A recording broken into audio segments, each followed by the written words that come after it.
अस्सलामुअलैकुम, welcome to my channel. आइए देखते हैं कि आज हमारे किचन में क्या बनने जा रहा है। लेकिन ठहरिए ज़रा, please don't forget to like, share and subscribe. Thank you. आज हम बनाने जा रहे हैं सादा, आसान लेकिन बहुत ही मज़ेदार मटर पुलाव। और भाई यकीनन सर्दियों का फायदा उठाते हुए सबने बहुत सारे मटर फ्रीज कर लिए होंगे आगे काम में लाने के लिए। और मटर पुलाव किसको पसंद नहीं। भाई मैं तो घर में जिस दिन 2 ऑप्शंस देती हूँ कि भाई इनमें से क्या चीज बनाऊं, और उस ऑप्शन में मटर पुलाव अगर हो तो सारे के सारे वोट्स मटर पुलाव को जाते हैं। और ये इतने मजे का होता है ना कि जो लोग मटर नहीं भी खाते वो भी इसकी फरमाइश करते हैं। तो फिर क्या ख्याल है, आज आप लोगों के साथ शेयर करती हूँ अपनी ये सादा और बहुत ही मजेदार आसान सी मटर पुलाव की तरकीब। तो भाई सबसे पहले आपने ले लेनी है 1 अदद देगची। साथ ही हम इसमें शामिल कर देंगे 1 कप के करीब ऑयल। ऑयल गर्म करने के बाद हम इसमें शामिल करेंगे 1 चाय का चम्मच साबुत काली मिर्च और चंद तेजपात के पत्ते। इसके अलावा 1 टीस्पून जीरा। और इससे पहले कि जीरा डार्क होना शुरू हो फौरन से हम इसमें ऐड कर देंगे मटर। ये तकरीबन 1 बोल के करीब हैं और होंगे कोई 200 ग्राम के करीब, क्योंकि हम आधा किलो चावल बना रहे हैं। और इसमें जाएगा 1 खाने का चम्मच लहसुन अदरक का पेस्ट।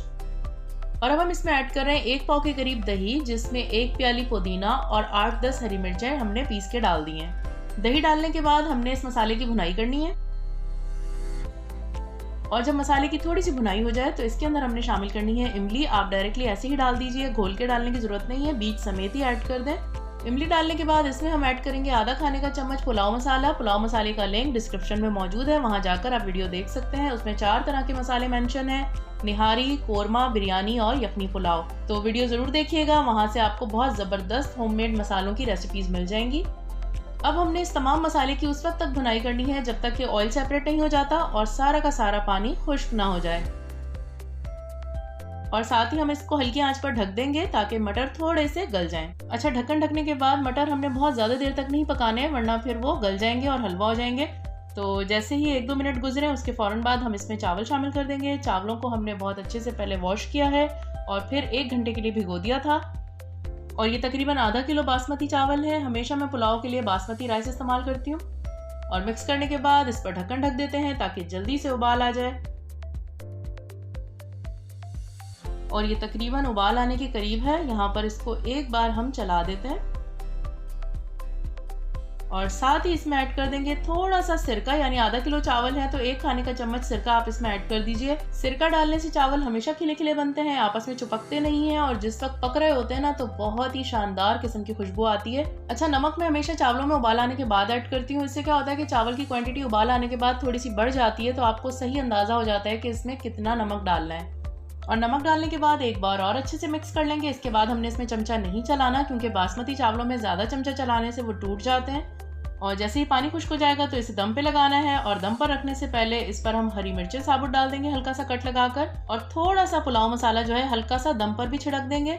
थोड़ी सी कुटी हुई लाल मिर्च इसके ऊपर स्प्रिंकल कर दीजिए। अच्छा, यहाँ आप सोच रहे होंगे कि मैंने इसमें प्याज शामिल नहीं की। आपने क्या करना है कि ऑयल डालने के बाद सबसे पहले प्याज फ्राई करके निकाल लेनी है। मेरे पास चूंकि फ्राई की हुई रखी हुई थी, इसलिए मैंने यहाँ दोबारा फ्राई करने की जहमत नहीं की।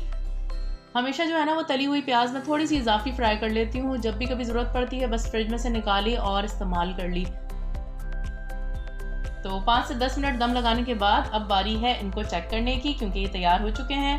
वाह वाह, माशाल्लाह भी जबरदस्त। और इसमें बहुत सारी भाप इसलिए नहीं निकली क्योंकि इसके लिड पर स्टीम होल दिया हुआ है, तो वहां से हल्की हल्की स्टीम निकलती रहती है। और वैसे भी बासमती चावल बहुत ज्यादा दम पे नहीं रखे जाते, वरना वो स्टीम के अंदर ही गलते चले जाते हैं और हलवा हो जाते हैं। तो आपने अगर बनाने हैं इस तरह के खिले खिले मजेदार से चावल तो हमेशा 2 टिप्स फॉलो कीजिए। बहुत ज्यादा चमचा मत चलाइए और बहुत देर तक दम पर मत रखिए। और फिर देखिए इसी तरह के मजेदार खिले खिले खुशबूदार शानदार आला किस्म के चावल आपके पक्के तैयार होंगे। और चावल बने साथ में सैलेड ना हो, ऐसा तो हो ही नहीं सकता। ये थोड़ी सी मीनाकारी मैंने दिखाने की कोशिश की थी। कम वक्त में भी मुझे शौक आ रहा था कि कुछ ना कुछ हल्का सा क्रिएटिव होना चाहिए। तो सलाद और रायते के बगैर तो चावल अधूरे होते हैं, मजा ही नहीं आता।